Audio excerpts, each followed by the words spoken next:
నోరు నోరు తెరవని జనసేన గురించి మీరు టార్గెట్ చేస్తారు. మేము భయపడతామన్నా? నేను పార్టీ పెట్టాను అంటే చచ్చిపోవడానికి సిద్ధపడే పార్టీ పెట్టాం. ఒక కాంగ్రెస్ నాయకుడు ఐ లవ్ పాకిస్తాన్ డిబేట్లో మాట్లాడే ఒక కాంగ్రెస్ నాయకుడు ఈరోజు మీడియా ముందుకు తీసుకొచ్చి పవన్ కళ్యాణ్ ప్రెస్ మీట్ పెడితే పీస్ అండ్ హార్మనీ దెబ్బతింటుందని కామెంట్ చేస్తూ ఉన్నారు. మనల్ని ఎవరు ఆపేది? అంటే వీళ్ళందరికీ ఐ లవ్ పాకిస్తాన్ అంటే వీళ్ళకి అసలు లోపటి నుంచి మొత్తం కదులుతూ ఉంటాయి అందరికీ. అంటే ప్రెస్ మీట్ పెడితే పీస్ అండ్ హార్మనీ, మీరు ఐ లవ్ పాకిస్తాన్ అంటే it's okay. when I want to do a press address saying, then it's an issue for you. Law and order issue అది.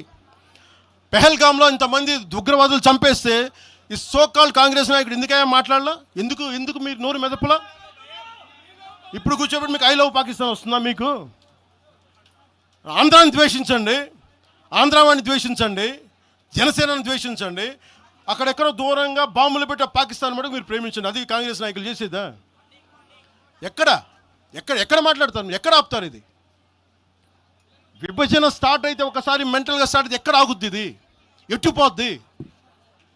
తిరిగి గడియల పాలన పట్టుకొస్తారా మళ్ళీ మీరు?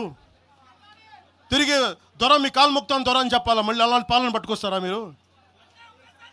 ఒక్కసారి ఇక్కడ ఆంధ్ర పవన్ కళ్యాణ్ ఇవన్నీ జనసేనని కాదు, ఒకసారి భయపెట్టడం నాలాంటి వాడినే భయపెడితే, నాలాంటి వాడి తోటలోకి వస్తే ప్రతి ఒక్కరి ఇంటి లోపలికి దూరుతారు. ఇది అందుకు ఆపుతున్నా నేను, అందుకు ఆపుతున్నా.